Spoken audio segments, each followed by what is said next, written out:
saving everybody in San Francisco. But at first, he only saves gay people. Later, he saves everybody, and the whole city just falls in love with him. The only problem is, no one remembers him when he saves them. Well, I don't understand. Why wouldn't they remember him? I said, because, dummy, he's gay. He keeps changing his outfit. People come up, thanks for saving, mister. What's your name anyway? And he's like, same hero, new boots, and that motherfucker flies away. Everybody's mad about something. Recently, I got attacked online by some gay bloggers, and it hurt my feelings. I have no problem with gay people, but I fucking hate bloggers. I'm not saying it because this person was gay. They was acting like a bitch online. They was like mischaracterizing my jokes, trying to make a point off of me, when it's like, yo, I'm your ally, motherfucker. I'm not trying to stop gay people. I got better shit to do. This motherfucker was saying things to try to get gay people to beat me up. Seriously, he was like, Dave Chappelle's jokes. I don't know how he actually talks when he's making his voice up. David Chappelle's jokes were an affront to the manhood of all gay men. What the fuck does that mean? I didn't say anything that would allude to gay men not being men. I know you men. In fact, what could be manlier than fucking another guy in the ass? It's the most gangster shit I've ever heard of in my life. I told you I'm not cut out for that. I'm a pussy. It happens far too often. Another time, about 6 years ago, there was a lesbian woman that tried to sell a story about me to TMZ. Thank goodness TMZ could see right through the sham of that story. This woman claimed that I beat her up in a nightclub because she was a lesbian. That is fucking crazy. Bitch, I didn't even know you was a woman. Thank God TMZ didn't believe that. Because I did beat the shit out of her, I'm not gonna lie. It was her fault, I had no choice.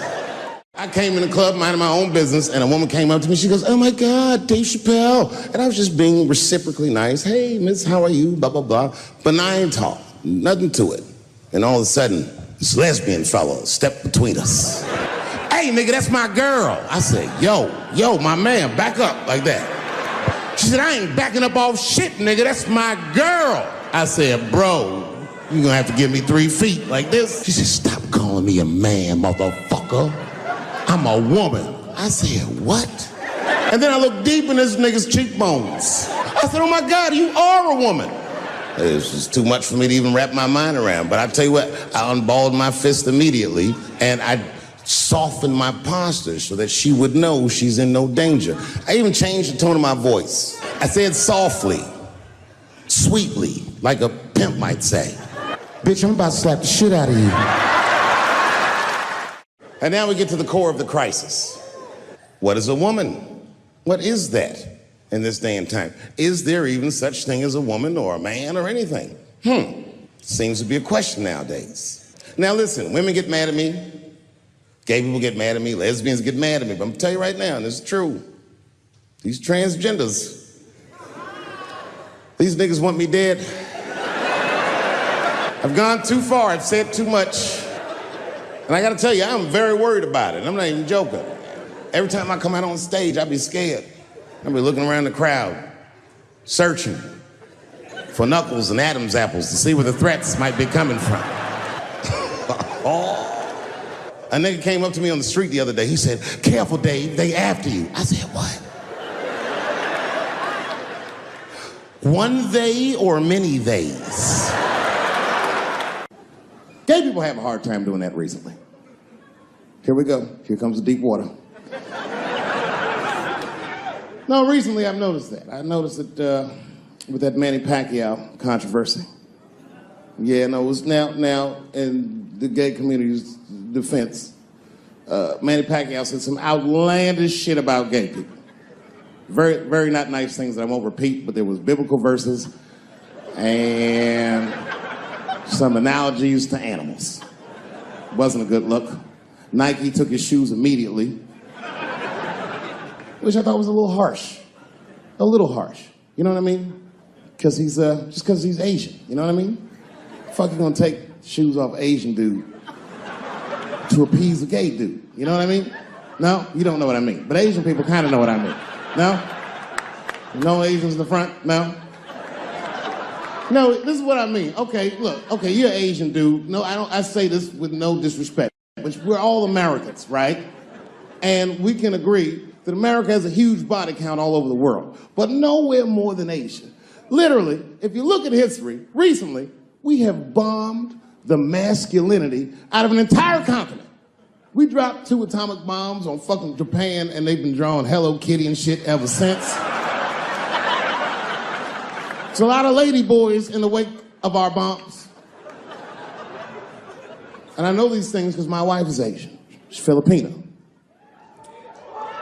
All right, well, okay, so that explains it. Now you know why you see me at all those Filipino events. I'm not there picking up pussy, I'm dropping some off.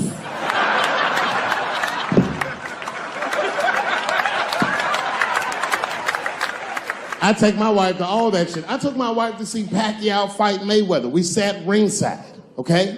That was a quiet car ride home. That's what that was. But if you know what's popping in the Philippines, you know that they got a whole generation of kids in the Philippines growing up without their mothers. Yes. A lot of women in the Philippines go to the Arabian Peninsula, they come to the United back home, which is still one of the #1 staples in the Philippines economy, money that their expats send back to the Philippines. The men, on the other hand, are left rearing children, twiddling their thumbs, waiting on their wives' checks. These men have been fucking emasculated.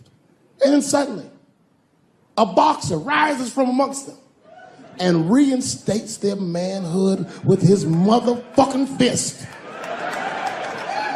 This is not the guy you're supposed to ask, what do you think of homosexuals? He's not your champ. Shit. That's why I don't have a sneaker deal, because if you say something that people don't like, they'll take your fucking shoes off. Road ahead.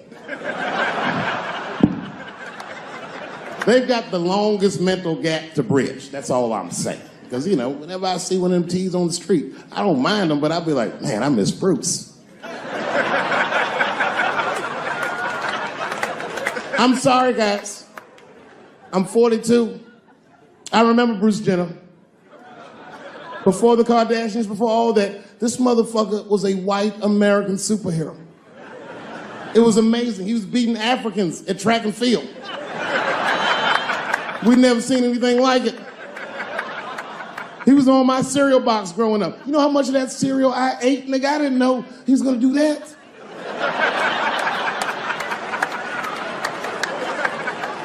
I knew before you guys knew. I heard things on the street in Hollywood. You know, you just be out, see people. Hey, what's up, Kanye? Why the long face? Nigga, you'll see.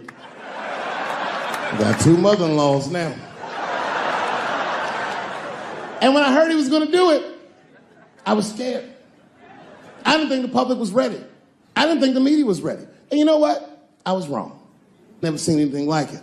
Welcome to the world, Caitlin. So long, Bruce. Hello. Somebody called me a nigga in traffic last Wednesday.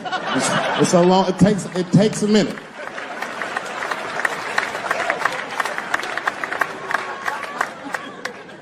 My wife's friend, Stuart, told me that. My wife has a lot of gay friends. Stuart's their leader. She has a lot of gay friends. And I don't like them.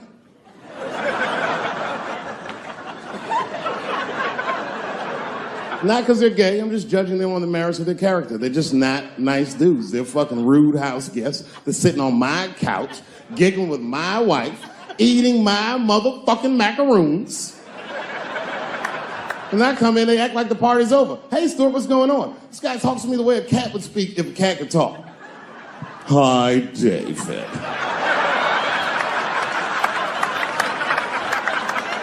Stuart, what's all the beef, man? What's going on? He always wants to have some kind of gay political argument. The last one was about a petition in federal court to take the words husband and wife out of the law. I said, well, why would you want those words out the law? He said, because it discriminates against same-sex couples. I was like, niggas, please save me the semantics. Just trust me, take your chips and get the fuck out of the casino. You're about to side, talk that over amongst yourselves, and whichever one of you is gayer, that's the wife.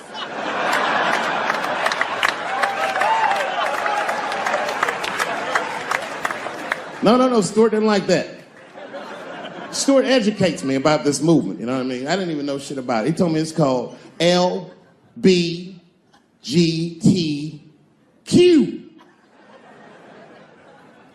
I was like, what the fuck is the Q?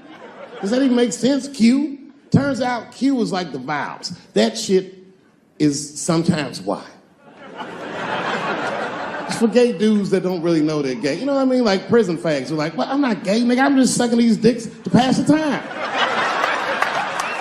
I'm not G, I'm Q. Ugh.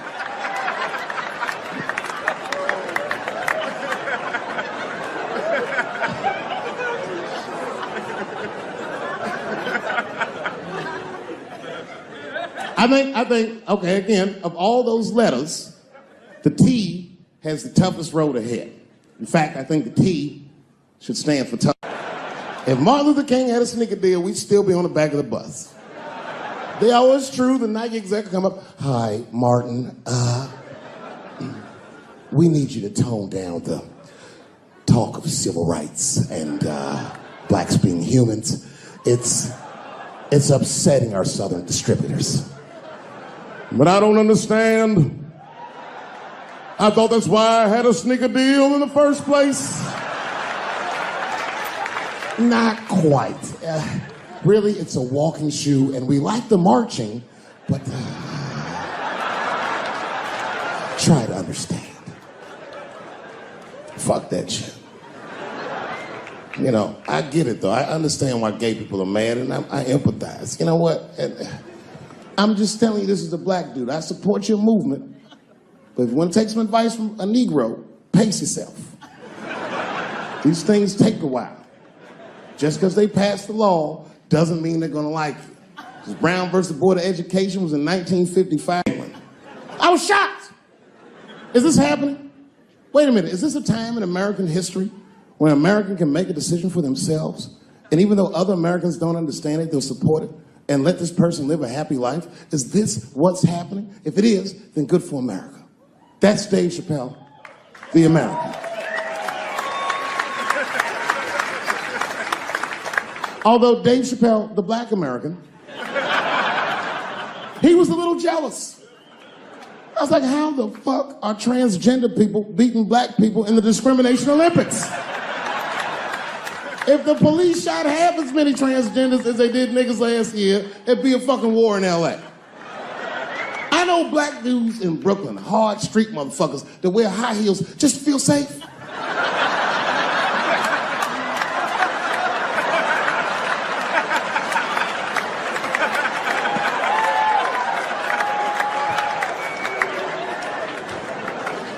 Transgenders are gangsters.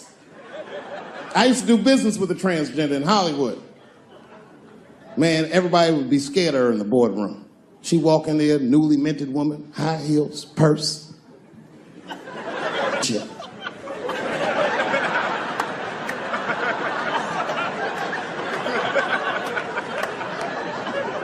And then she walked to the head of the conference table, stare at us all, reach in her purse, pull her old dick out and throw it on the table. Let's talk business, gentlemen. Ah!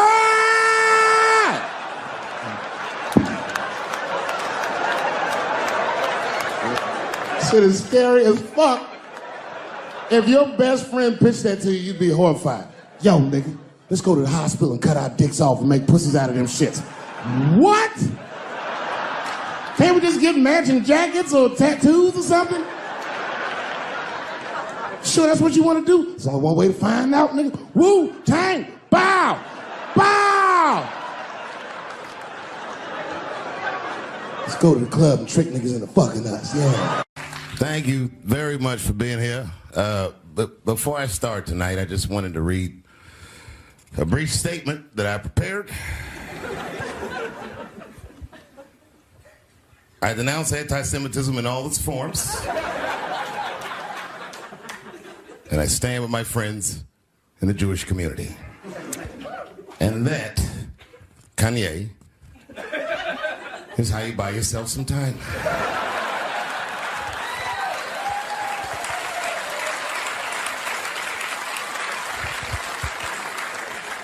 I gotta tell you guys, I've probably been doing this 35 years now. And early in my career, I learned that there are two words in the English language that you should never say together in sequence. And those words are the and juice. I've never heard someone do good after they said that.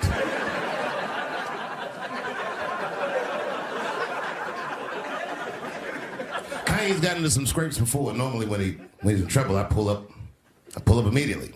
But this time I was like, you know what? Let me see what's gonna happen first. I just want to see where this is all going. I can't even remember how it started. Vaguely, I remember it started with a tweet, strange tweet. It was like, I'm feeling a little sleepy. I'm gonna give me some rest, but when I wake up, I'm gonna go DEFCON 3 on the Jews. And then he just went to bed.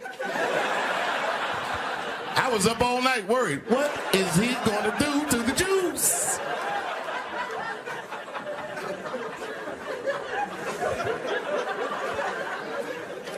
I grew up around Jewish people.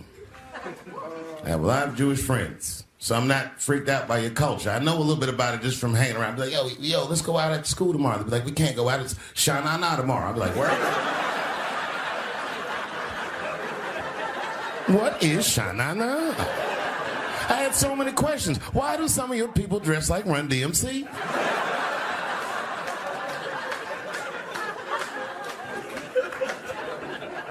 When Kanye woke up from that nap, we went right to work. A year ago, I'd seen him on a podcast called Drink Champs, a great show, and it was an amazing appearance. Noriega and them were there, the rappers that I love, and they all had their gold chains and stuff on. And Kanye said, only millionaires wear chains. They said, what? He said, I'm a billionaire. Billionaires don't wear their money on their body. I tucked my chain and I said, oh, snap. That's right. It was a good appearance. It was fun and funny. But when he woke up, he went on Drink Champs again. This time, he was on one. He was mad about something. He said, I can say anti-Semitic things, and Adidas can't drop me. Now what? Adidas dropped that nigga immediately.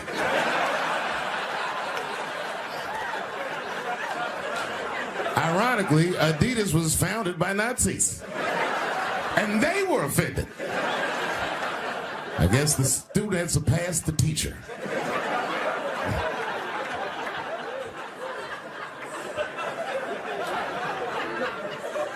It's a big deal. He had broken the show business rules. There's just a rule. You know, the rules of perception. If they're black, then it's a gang. If they're Italian, it's a mob. But if they're Jewish, it's a coincidence, and you should never speak about it.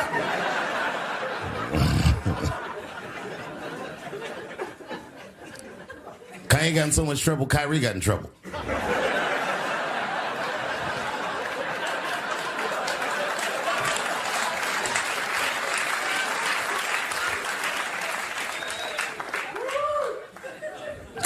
Kyrie Irving posted a link to a movie that he had seen on Amazon. No caption on the post or nothing like that. But apparently this movie had some, I don't know, anti-Semitic tropes or something. And it was some weird title like From Hebrew to Negro or something.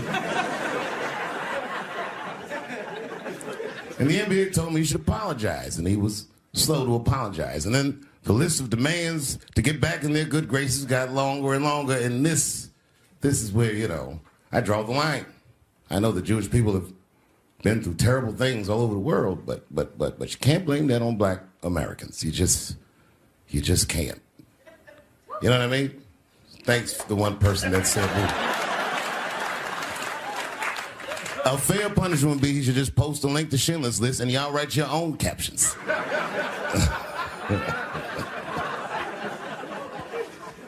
Kyrie Irving's black ass was nowhere near the Holocaust. In fact, he's not even certain it existed.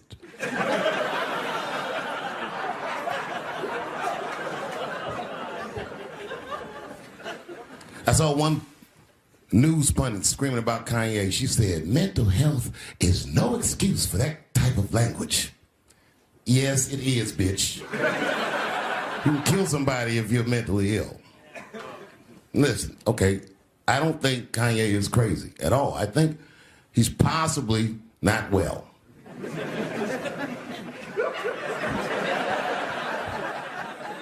Well, I've been to Hollywood. I don't want y'all to get mad at me. I'm just telling you, I've been to Hollywood. This was just what I saw.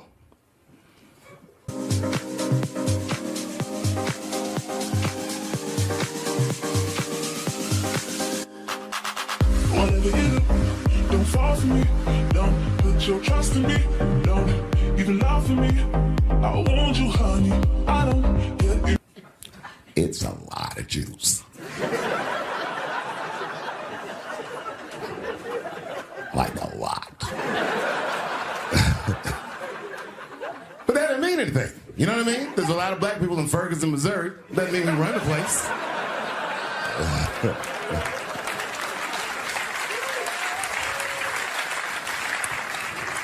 I could see if you had some kind of issue, you know what I mean? You might go out to Hollywood and your mind might start connecting some kind of lines, and you could maybe adopt the delusion that the Jews run show business. It's not a crazy thing to think, but it's a crazy thing to say out loud in a climate like this.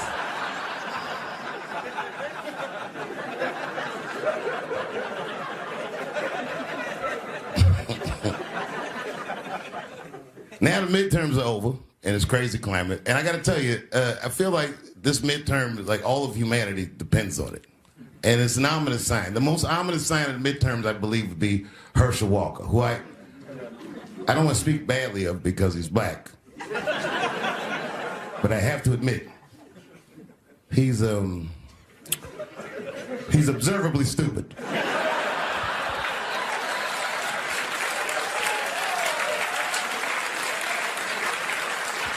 Even when he's not talking, his mouth be open a little bit like. He's the kind of guy that looks like he thinks before he makes a move on tic-tac-toe.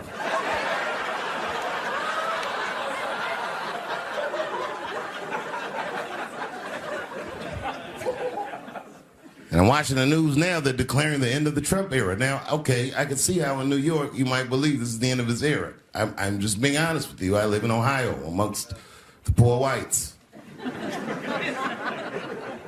A lot of you don't understand why Trump was so popular, but I get it, because I hear it every day. He's very loved. And the reason he's loved is because people in Ohio have never seen somebody like him. He's what I call an honest liar. Well, I'm not joking right now. He's an honest liar. That first debate, I've never seen anything like it. I've never seen a white male billionaire screaming at the top of his lungs, "This whole system is rigged," he said. And across the stage was a white woman, Hillary Clinton and Barack Obama, sitting over there looking at him like, "No, it's not." I said, "Now, wait a minute, bro. It's what he said." And the moderator said, "Well, Mr. Trump, if in fact the system is rigged, as you suggest, what would be your evidence?" You remember what he said, bro? He said, "I know the system is rigged because I use it." I said, "God damn." And then he pulled out an Illuminati membership card and chopped a line of cocaine up and did it right into the podium.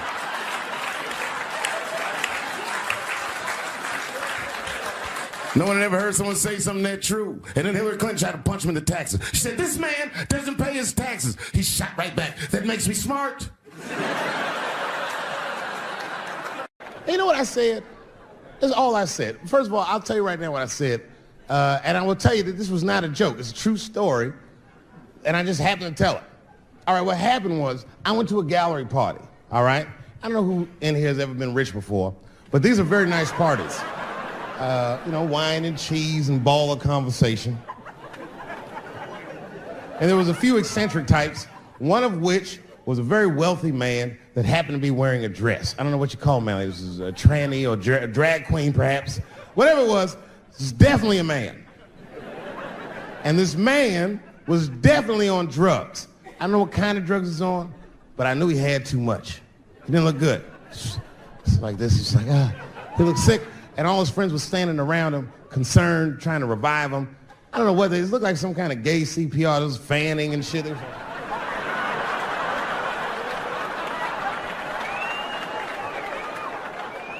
I saw all this from a distance. Now, I should have minded my own business, but I got curious. I was like, oh. And I went over there. All I said, excuse me, gentlemen, is he okay? And then they looked at me like I was evil. Oh. She is fine. I said, word? Oh. I'm sorry, I didn't know this is what we were doing. Here's my thing. I would support anybody's right to be whoever they feel like they are inside. I'm your ally in that. However, my question is, to what degree do I have to participate in your self-image? Is it fair that I have to change my whole pronoun game up for this motherfucker? That doesn't make sense. Seriously. If I put on an Argyle sweater and I'm like, hey everybody, I feel like a white guy in this sweater and I want some goddamn respect and a bank loan. That's not gonna work. Give a fuck how I feel. Why should I give a fuck how you feel? Nigger is a pronoun. But there was no time for philosophical debate. This was an emergency situation. I said, fine. Sorry, guys. I was just worried because she looks terrible. She just fell off the bench. Appears that her dick is popping out of her dress. You mind if I call an ambulance, champ? I'd rather not be at a party where a tranny ODs. There's too many questions to answer.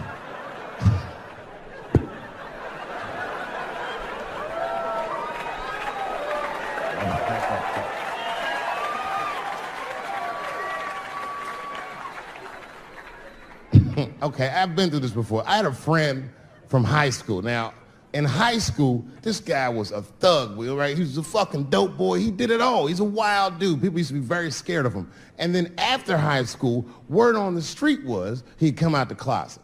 I personally didn't believe it. I bring him up because last year, he calls me out of the blue like, yo, what's up, man? I got your number from so-and-so. I heard you're going to be in New York doing a show. Could I get some tickets? I was like, fuck yeah, get some tickets, man. How you been? He said, well, we'll catch up at the show, man. But, yo, I appreciate it. I'll see you soon. I said, all right, man, take care. And I was about to hang up, and I couldn't resist. I was just like, hey, nigga, I heard you was gay. What's going on with that?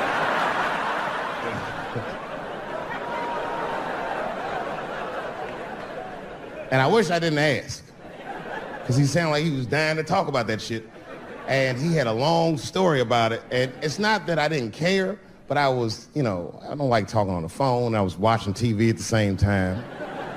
So I just wasn't really paying attention like I should. But I was trying to sound supportive, but I didn't really know what to say. So I just like mumbling shit throughout this conversation. I just be like, nigga, you gay, man. You just gay. Like,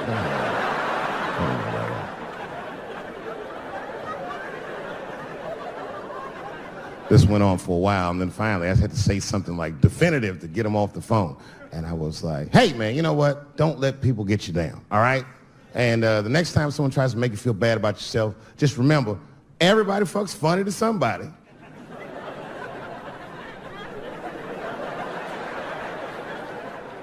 He didn't like that shit. He's like, what the fuck does that mean? I said, huh?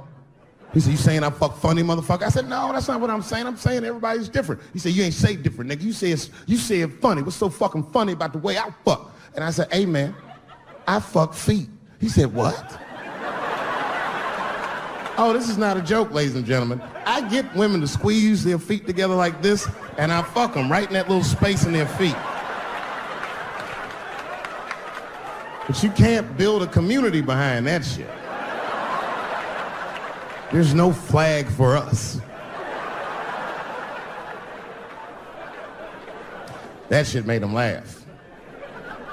And the next day, after the show, I saw him backstage. He was like, yo, what's up, man? I'm like, oh, shit, what's going on? And he had his buddy with him. He goes, Dave, I want you to meet Manuel. Manuel's my fiance. We're in New York getting married because it's legal here. I said, well, congratulations, fellas. And Manuel was like, gracias. And he went to go get some drinks. And then my buddy looked at me, he was like, so Dave, What do you think? And I started mumbling again. You gay, nigga, you know, just gay. He said, yeah, I'm a little nervous about getting married, man. It's a big step. I said, yeah, it is. It's a big step. He said, well, you've been married for a while. You got any advice for us? No, I'm married to a woman. Sorry about that. And he corrected me. He said, no, you married the person that you love. So it's essentially the same. I said, you know, man, the problem with that statement is that it makes the assumption that I love her. But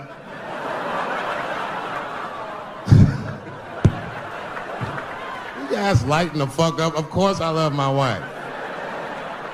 She laughs at this shit. As a matter of fact, she eats and spends this shit. You know what I told him? I told him, I said, you know what you should do, man?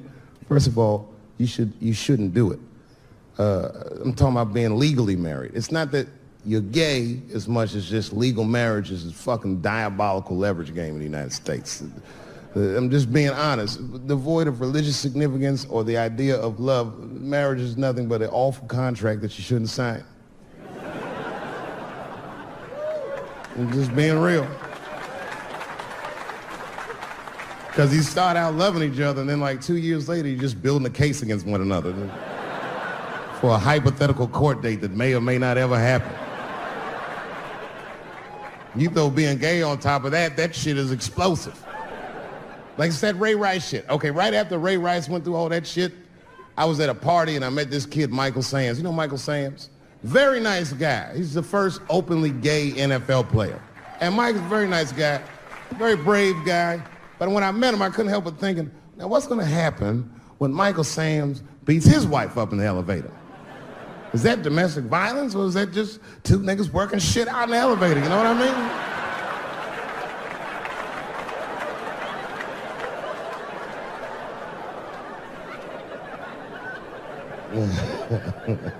Anyway, I give all married men the same advice, gay or straight. Get a dog. This dog will love you all the time, but she's not going to. It's real talk. I didn't even know about dogs, and my kids got the dog. They brought him home from the shelter, and I didn't even want him. They were like, can we keep him? I said, nope. I said, where'd you even get this dog? They're like, we got him from the shelter. I was like, ugh. Probably something wrong with him. You can't keep him. And then my kids started crying and screaming like the dog had gambling debts. Please, Dad, if you don't let us keep him, they're gonna kill him. I was like, oh. All right, you can keep him. And this dog was a menace. I hated his guts. Then one night I'd smoked a bunch of weed and I was eating a sandwich and Baba came over. Baba's the dog. He came over and was staring at me. This will make you very uncomfortable if you're just looking at you using it.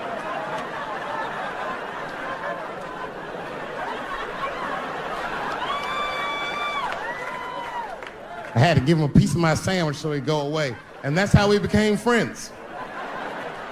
Now, if you see me walking down the street with Baba, I ain't got no leash or nothing. He walks right next to me. If I stop, he'll stop. And if I go, he'll go. And all my friends are like, yo, Dave, that shit is dope. How you train Baba to do that shit? I've never trained Baba. I'm just a messy eater. If I drop food and Baba's not around, all I gotta do is call him. Baba! He's a black dude's dog, so he doesn't come right away. He peeks first to see what's going on.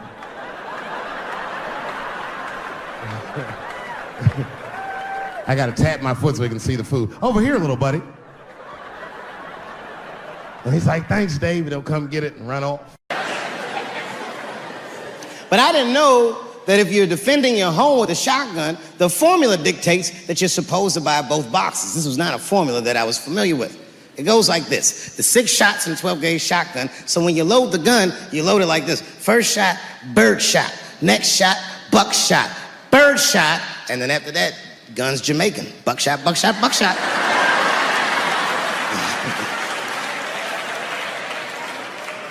You gotta picture it, okay? Like say I'm in bed and I'm sleeping, and suddenly my wife wakes me up. David, wake up. And I'm like, oh, look who's coming around. And I pull my dick over the top of my pajamas.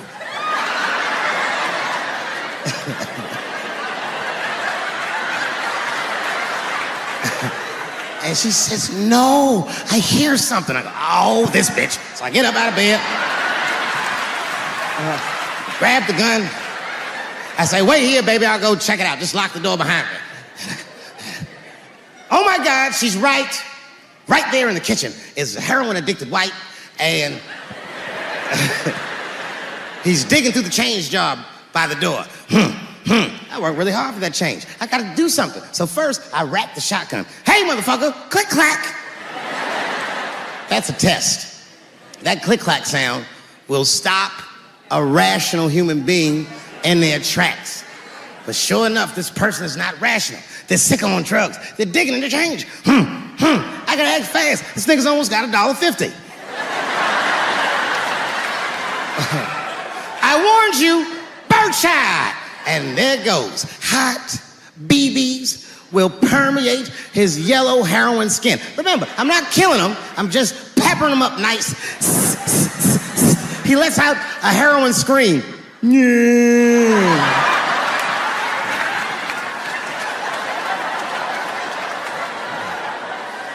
And that should be the end of it. But, I miscalculated. While he's on the ground screaming, I noticed that his teeth are horribly miscolored. That's not heroin at all, is it? That's crystal meth.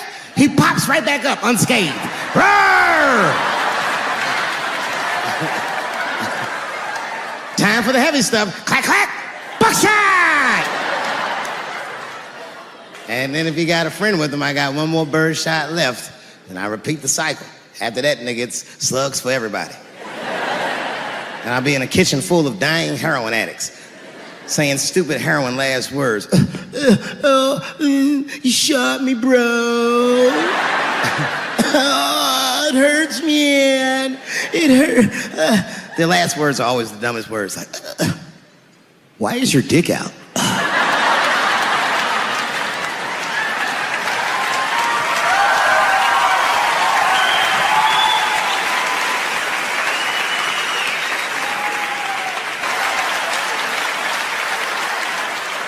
None of these details added up at all. He said he's walking down the street in Chicago and white dudes come up to him and say, hey man, aren't you that faggot nigger from Empire? The fuck? Does that sound like how white people talk? I know white people. They don't talk like that. Are you that faggot nigger from Empire? They would never say that. It sounds like something that I would say.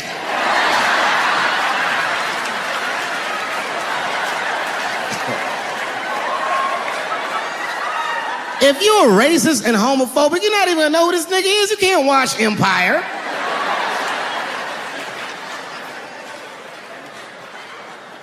Black people never feel sorry for the police, but this time we even felt sorry for the police. Can you imagine if you was a police veteran taking this kid's police report? Okay, Mr. Smouillet, please tell me what happened.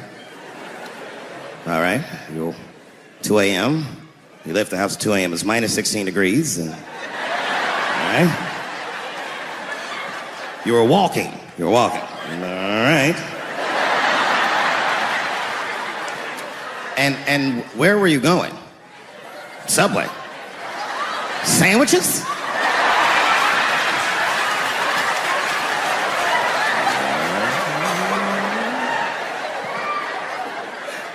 That's when the men approached you?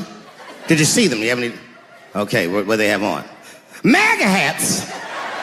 MAGA hats on in Chicago. Excuse me 1 second, Mr. Smouillet. Frank, come here for a second. Find out where Kanye West was last night.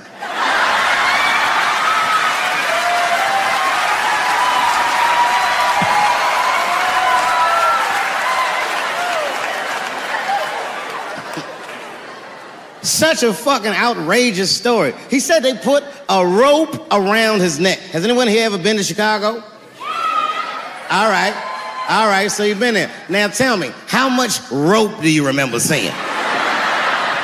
Who the fuck is carrying rope? Like, when did you get mugged, nigga, in 1850? Who's got rope? Who's got rope? Man, that shit was awful. So, okay, I'm doing a show somewhere, and I'm on stage, and I was a little drunk, you know. And I figured, fuck it, let me talk about that nigga a little bit. I figured to be safe, because, everybody's phones are locked up. And I went in on this kid. I was talking all kinds of shit. Now, I didn't know that there was a journalist in the audience. And unfortunately for me, that motherfucker took impeccable notes. He told everybody everything I said. He was even putting the jokes in the headline. The headline said, Dave Chappelle says he wants to smash a dollhouse over Juicy Smouillet's head.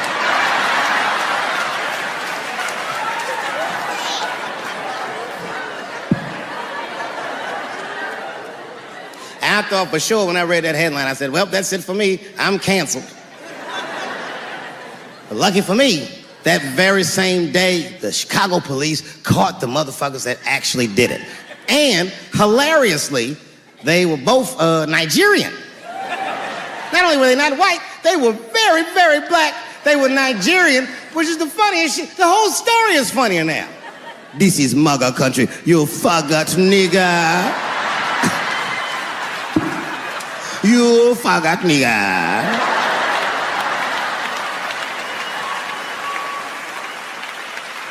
If you're in a group that I made fun of, then just know that I probably will only make fun of you if I see myself in you. I make fun of poor white people because I was once poor. And I know that the only difference between a poor black person and a poor white person is that a poor white person feels like it's not supposed to be happening to them.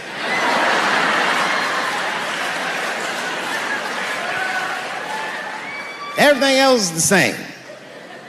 I know what it's like to have a cold house. I wasn't allowed to touch the thermostat growing up without asking my father. And it would be fucking freezing in the house. I'd be like, Dad, please, can I please just turn the heat up to 32? Nigga, it's really cold. And my dad would say, just put more clothes on, David. Got all 3 of my outfits on, nigga. When you look at me, I'm freezing up here. And he said, just don't think about how cold you are, David. And I said this, I didn't say it to him, but I said it in front of him so he could hear it. I said, I fucking hate being poor. And my dad got really upset. He didn't scream or holler, that wasn't his way. He just threw his newspaper on the floor and he said, David, you are not poor. He said, poor is a mentality. He said it's a mentality that very few people ever recover from. Don't you forget it, son. You are broke.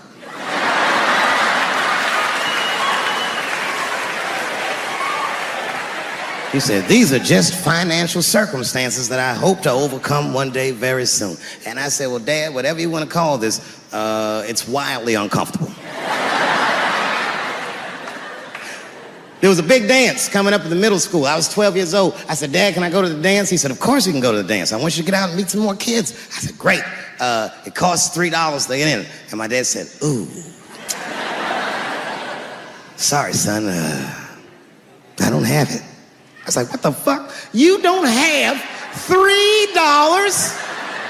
Well, then how are we alive, Dad?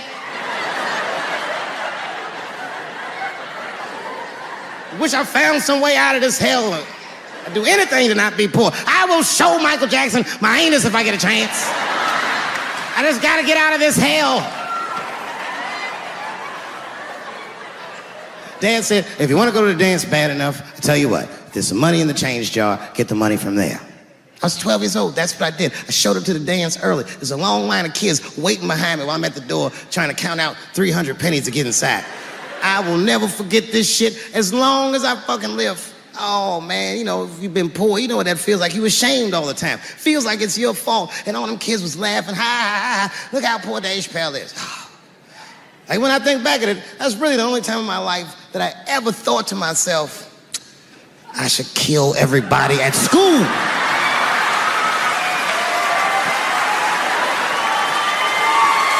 Thank you very much, everybody, and good night. Smoking ritual. We need to celebrate, nigga. I thought you were dead. And he set it up. It was beautiful. It was just like I dreamed.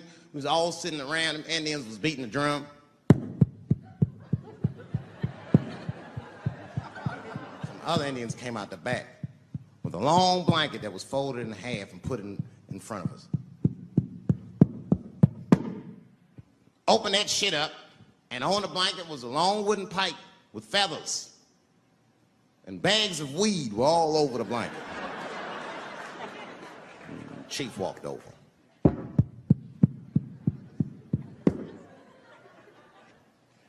The big ones are 50. The little ones are 25. And these are 10.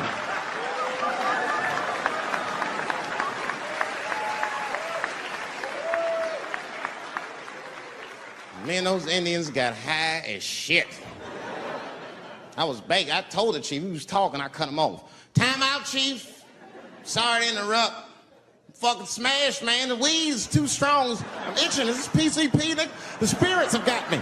Chief, the spirits have got me. And the chief threw some water in my face. Calm down, blackface. Splash. I said, hey, it's black feet, motherfucker. Take it easy.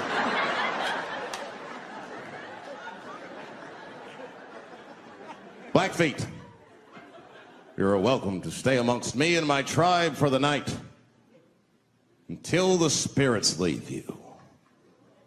And they gave me my own teepee to sleep in, which sounds nice. I personally felt like it was a little fucked up, you know, because they all had houses, man. It's like, why can't I sleep with y'all in the house and watch TV? Nigga, I can't be on this grass all night.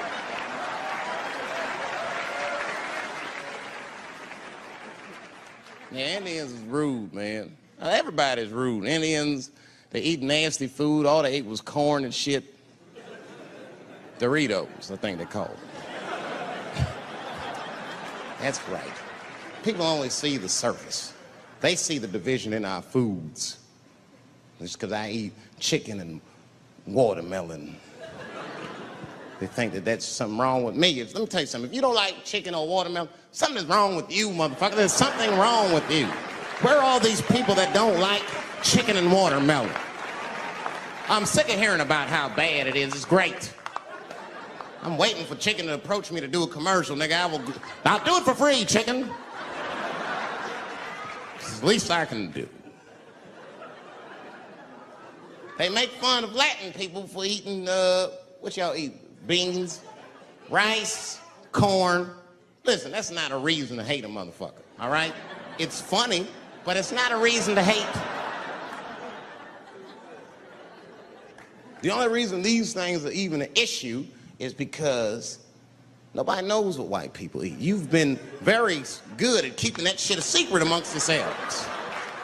I study white people. You don't know that. I'm writing a paper on you. Not even for school, nigga, just to do it, just to get, I'm just doing this independent research. I'm spending my money, that's why I'm working so hard. I follow you around grocery stores. They freak out. I just try to peek in the cart. They always say, get away from my cart, nigga. What are you looking at? Chicken and giblets are over there. You must be lost. These are vegetables.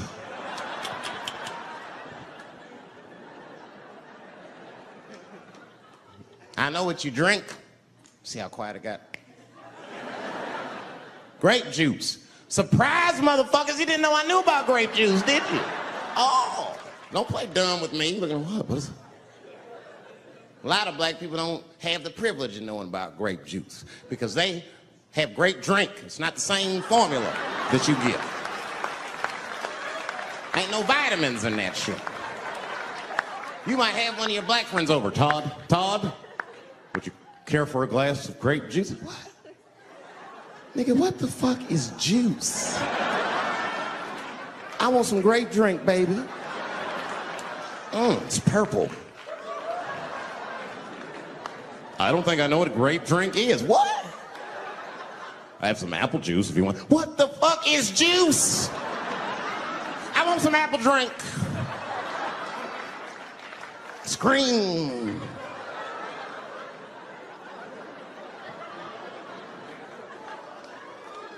Remember that commercial for Sunny Delight when all the kids run in from outside playing and they all run to the fridge? All right, I got some purple stuff, some Sunny D. As soon as you say Sunny D, all the kids go, yeah! Watch the black kid in the back. If you ever see that commercial again, look at that black kid. He'd be like, I want that purple stuff. I That's drink, nigga. That is drink. They want drink. I want all them vitamins, nigga. I want drink. Sugar, water, purple. That's the ingredient. Sugar, water, and of course, purple. It's too fucking much. I got a lot of things to talk about tonight. First of all, I've stopped smoking weed. With black people, you didn't let me finish, motherfuckers. God damn. I'm sorry, black people, to break the news so publicly, but I can't smoke with you anymore. Every time I smoke weed with my black friends, all you talk about is your trials and tribulations. I'm sick of that shit. I got my own problems. Nigga, that's a waste of weed. I'm smoking weed to run away from my problems, not take on yours. From now on, I smoke weed exclusively with white people. Calm down, motherfuckers. You win by default. You got good weed conversation. All white people talk about when they get high is other times that they got high. I can listen to that shit all night. Dude, remember at Frank's last week? It's fucking smashed, man. And catalogs everything they drink. 2 shots of Jaeger, tequila, 4 bong hits, man, beer, cheeseburger. That shit is great. Only bad part is you cannot pass out around white people.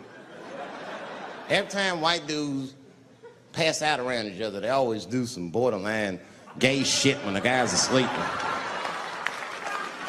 Frank fell asleep, so he like stuck a carrot in his ass and put shaving cream on his balls. Like, why, motherfucker? Why would you do that to a friend of yours? He trusted you enough to sleep around you. You gonna put a carrot in his ass? Is that nice?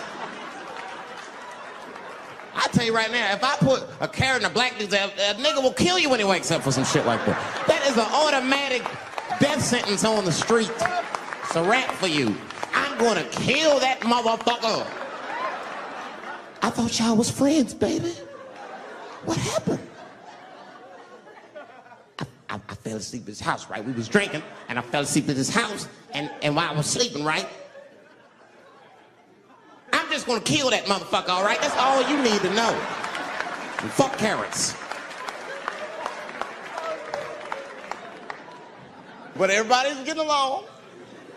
I see that shit. I see it all around. Blacks and whites don't fight so much. You know who don't have no beef with anybody is Asian people. I see how y'all be doing. Y'all just lay in the cut. Only people Asian people beef with is other Asian people. Like if you call a Korean guy Chinese, I've done this. They will flip out, hey! What make you think I'm Chinese? I am Korean. I look Chinese. Yes, motherfucker, you do look Chinese. That's why I said it.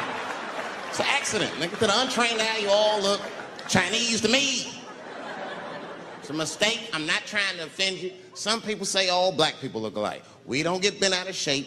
We normally just call those people police, okay? Just learn to live with it. That's all I can tell you. Everybody's afraid of police now.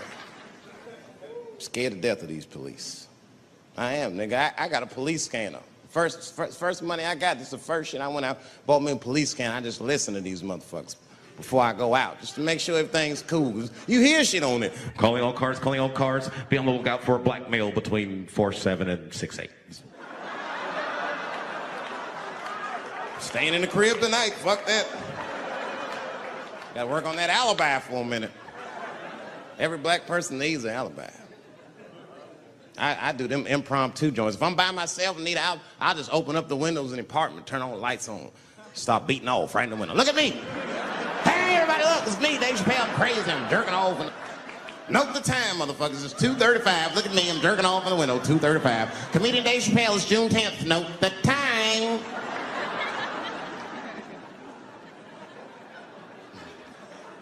That shit could save my life. Officer David Chappelle couldn't have done that. I saw him in his window masturbating from 2:35 to 2:37. I'm certain of it. He was standing on a clock and holding a calendar and today's paper. Fuck, I need an alibi. I can't be no celebrity. This shit is just the worst.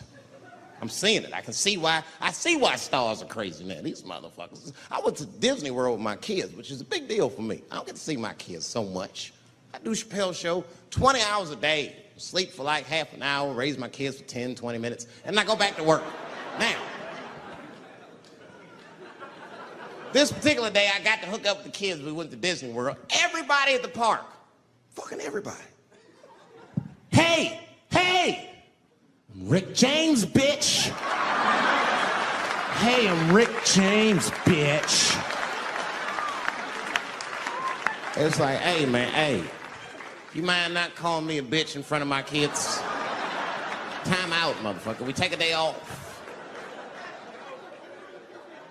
Even Mickey Mouse did it. I said, this is the most unprofessional shit I have ever seen in my life. Rick James, bitch. Oh, I was fed up. I caught that motherfucker with an uppercut. Bop! Knocked his head clean off. Everybody was screaming. Oh my God, oh my God. Mickey Mouse is Mexican.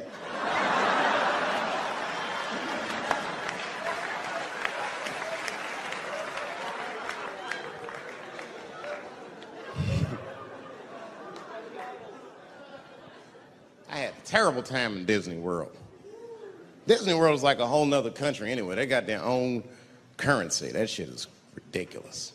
As soon as I check in the hotels, welcome to Disney World, Mr. Chappelle. Can we interest you in some Disney dollars? Nah, man, I'm cool. You can't buy weed and pussy with Disney dollars, nigga. I'm on vacation. I like them greenbacks. You know what I'm saying? It's the kind of money people spend. People is very particular about that. I saw that. That was one of the main stories from the war. Was the first big thing we did was they said, now that Iraq has been liberated, we have managed to take Saddam Hussein's face off of the money. And I'm not gonna lie, when that press conference came off, I was like choked up. I was actually proud to be an American because that is a very subtle psychological nuance of oppression to have a dictator on your money. And it's thoughtful to be able to. It's been said in the press that I was invited to speak to the transgender employees at Netflix, and I refuse. That is not true. If they had invited me, I would have accepted it, although I am confused about what we are speaking about. I said what I said, and boy, I heard what you said. My God, how could I not? You said you want a safe working environment at Netflix. Well, it seems like I'm the only one that can't go to the office anymore.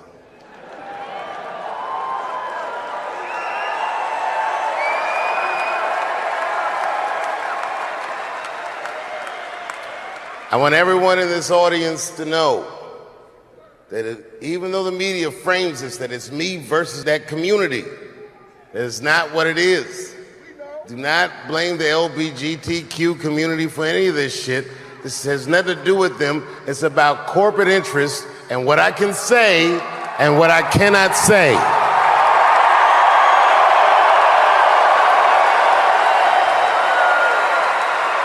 For the record, and I need you to know this, everyone I know from that community has been nothing but loving and supporting. So I don't know what all this nonsense is about. In summer 2020, when the whole world shut down, I was outside doing shows. My neighbor had a cornfield and he let me throw shows there, and people came from all over the country. Some people came from around the world to see those shows. The best comedians on earth came to my home and broke bread with me. And we lived our lives. We found a way to keep moving forward. I made a whole documentary about it. The first night of those shows was a piece that some of you might have seen. It was called 846, and it dealt with the death, the murder of George Floyd.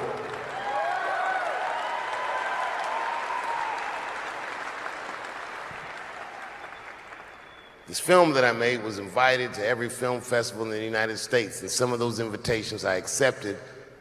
And when this controversy came out about the closer, they began disinviting me from these film festivals. And now, today, not a film company, not a movie studio, not a film festival, nobody will touch this film. Thank God for Ted Sarandos at Netflix. He's the only one that didn't cancel me yet.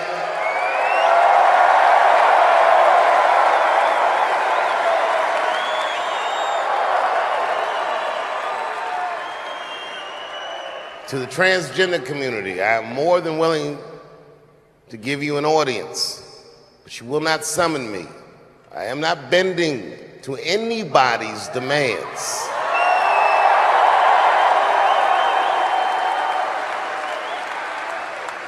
And if you want to meet with me, I'd be more than willing to, but I have some conditions.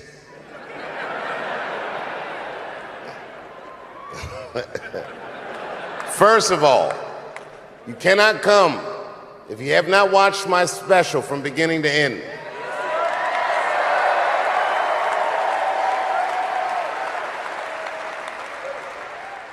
You must come to a place of my choosing and a time of my choosing.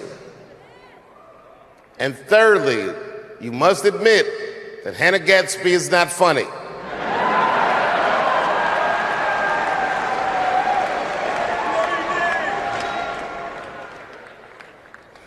I desperately want people to see this movie, but I understand why investors would be nervous. Since nobody will touch it, I'll tell you what I'll do.